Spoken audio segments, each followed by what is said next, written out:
مصحفی کی شاگردی اختیار کرنے کی ایک اور وجہ بھی بیان کی جاتی ہے کہ اس دور کے لکھنؤ میں جہاں اخلاقی قدریں پامال ہو رہی تھیں، مصحفی کے مزاج میں سنجیدگی اور متانت تھی۔ وہ سکہ گھرانے سے تعلق رکھتے تھے اور رکھ رکھاؤ اور سلیقے کے حامل تھے۔ نیز شاہ نیاز احمد بریلوی اور اس مزاج کے لوگوں سے مصحفی کو صحبت تھی۔ آتش کو مصحفی کی شخصیت اور شاعری بھا گئی۔ مصحفی کی شاگردی اور لکھنؤ کی شعری و علمی صحبتوں اور دن رات کی محفلوں نے آتش کی صلاحیتوں کو نکھار دیا۔ بادشاہ وقت کی جانب سے آتش کو 80 روپے ماہانہ ملنے لگے۔ ان کا یہی ذریعہ معاش تھا۔ تذکرہ نگاروں نے لکھا ہے کہ آتش 80 روپیوں میں سے 15 روپے گھر میں دے دیتے تھے اور باقی اللہ کی راہ میں غربا اور مساکین میں تقسیم کر دیا کرتے تھے۔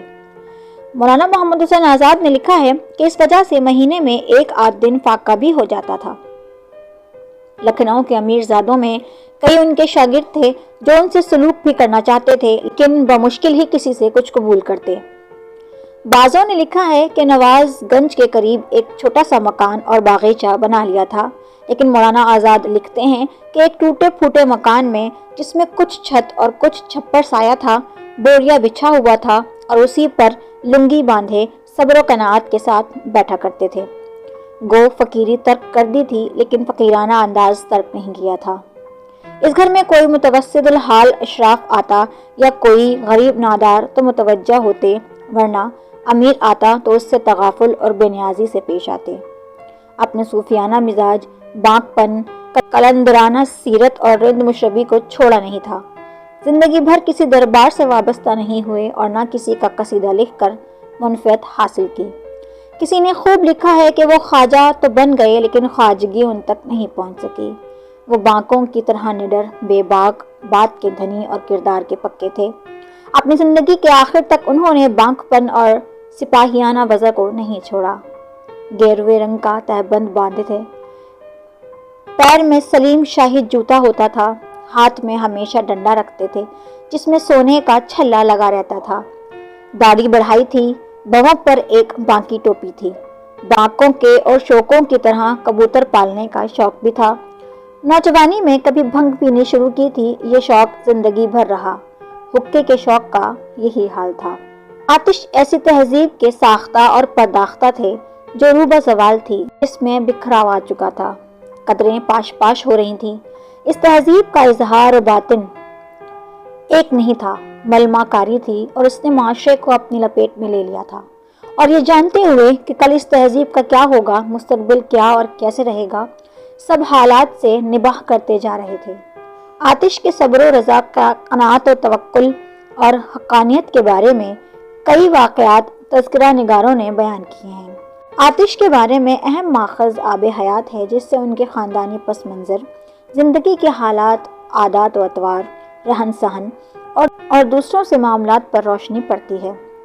ابوالعلا صدیقی نے لکھا ہے کہ ایک مرتبہ اپنے استاد مصحفی کی بھی ان سے انبن ہو گئی۔ آتش نے کسی مشاعرے میں ایک غزل پڑھی اور نشے کے سرور میں استاد سے کہا کہ کوئی ایسا شعر نکالے تو کلیجہ نکل پڑے۔ آزاد لکھتے ہیں کہ مصحفی نے بھی شاگرد کو ذلیل کرنے کے لیے اپنے کسی نو مشق شاگرد کو ایک غزل لکھ کر دی۔ یہ غزل مصحفی کی ہے، یہ ماننے پر کوئی تیار نہیں اور اس لیے اعتبار نہیں آتا کیونکہ یہ غزل ہر طور سے آتش کی غزل سے کم تر درجے کی ہے۔ آتش کا مسلک صلح کل تھا۔ ہندو مسلم سب سے خلوص سے پیش آتے تھے۔ آخری زمانے میں بینائی سے محروم ہو گئے اور گوشہ نشینی اختیار کر لی۔ 1847 کی بات ہے کہ ایک روز بھلے چنگے بیٹھے تھے کہ اچانک دائی اجل کو لبیک کہا۔ دوست علی خلیل نے تجہیز و تکفین کی۔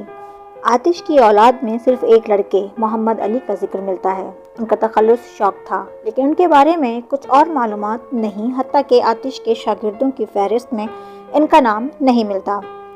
آب حیات کے حوالے سے ابوالعلا صدیقی نے لکھنؤ کا دبستان شاعری میں ایسے اور اشعار اور واقعات کا حوالہ دیا ہے، لیکن واقعہ یہ ہے کہ انشا اور مصحفی نے اپنے مورخوں میں نچلے تہذیبی معیار کا مظاہرہ کیا، ایک دوسرے کو برا بھلا کہا اور گندگی اچھالی۔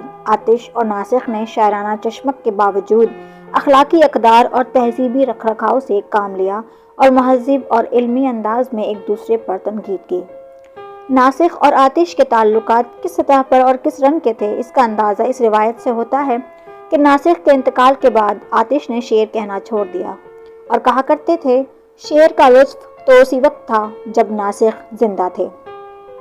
آتش کی ان کے زمانہ حیات ہی میں خاصی پذیرائی ہوئی، دربار نے بھی ان کی شاعری کا اعتراف کیا اور عوام نے بھی ان کی شخصیت اور شاعرانہ مرتبت کو تسلیم کیا۔ ان کی حیات ہی میں 1791 میں ان کی کلیات کی اشاعت عمل میں آئی۔ آتش کے شخصی اور شعری وقار کا مظہر ایک یہ بھی ہے کہ ان کے شاگردوں کی تعداد 70 سے زیادہ بتائی جاتی ہے۔ ان میں پنڈت دیا شنکر نسیم، نواب مرزا شوق، نواب سید محمد خاں رند اور پھر میر وزیر علی صبا جیسے شاعر شامل ہیں۔